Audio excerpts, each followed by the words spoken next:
Good morning. Back in January this year, the seniors at Scott High School there in Toledo, Ohio, were asked to come to an assembly, and they were asked to bring with them one of their parents.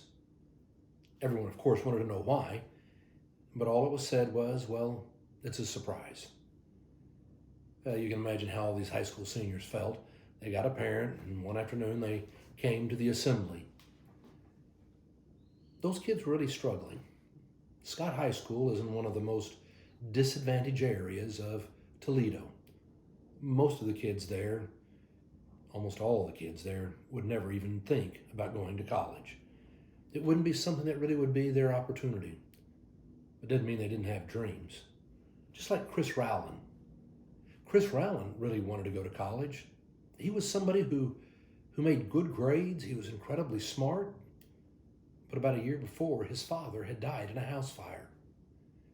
It had been his father, though, who had been trying to encourage him and say, you need to go to college. You are smart. You need to think about this. And then a few months after his father died, his mom lost her job. There was no way Chris could now go to college. He gathered that day in the auditorium with his mom, right along with all these other seniors and their family members. And then a man named Pete Caden, he came to the microphone. They'd never seen Pete before. Pete really hadn't seen them. He'd grown up in Toledo. He knew all about Scott High School and this part of Toledo. And that's why he'd come. He came before them and he said, the next minute here is going to be the most important minute in my life.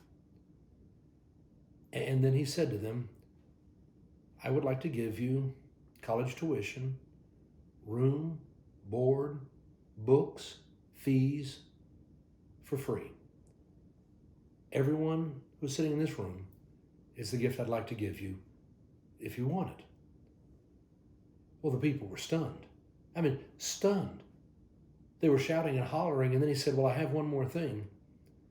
For each of you, for one of your parents, I'd like to give them college education or go to a trade school, their choice. If they would like to go as well, I want to give that gift to them. Needless to say, Chris and his mom were just beyond elated. She had always wanted to be a school counselor. She had never gone to college. And now suddenly the opportunity was being afforded to both of them. People were just beyond themselves, jumping up and down. They were interviewing Pete, and it turned out he'd grown up in Toledo. But he said, when I grew up, I went to a great private school.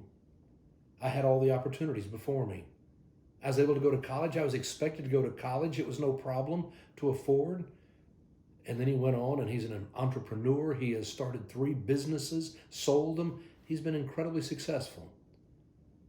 This gift that he was giving was estimated to probably cost about $3 million. But it was interesting how he looked at it. He said, I've been given all these gifts. I have all this opportunity in my life. And so now I wanted to do something. He said, please, if you talk about this, do not call it a gift. Because a gift implies choice. No, you need to talk about this as my responsibility. Because responsibility implies obligation. He said, it's my responsibility. I have an obligation to help those who have not been blessed in the same opportunities that I had, to give them the opportunity to make something of their life. I couldn't help but think about Jesus saying, greater love has no man than to lay down his life for his friends. And you are my friends. By this all people will know that you are my disciples, if you have love for one another. We who have experienced the gift of God's grace, we who know what it means to be loved by Almighty God, well, we know that we have a responsibility, an obligation. We're not going out and giving somebody a gift. It's our responsibility, our obligation to go out and to make sure we share God's love. Open the door for other people. Give other people opportunities. And when we do it, the neat thing is That's what's going to give meaning to our lives. It's going to bring joy to our lives. In the midst of this crazy, chaotic world, if you want to feel better, go out and share God's love and bless somebody's life today. This is our obligation, to love our neighbor, no exception. Have a great day.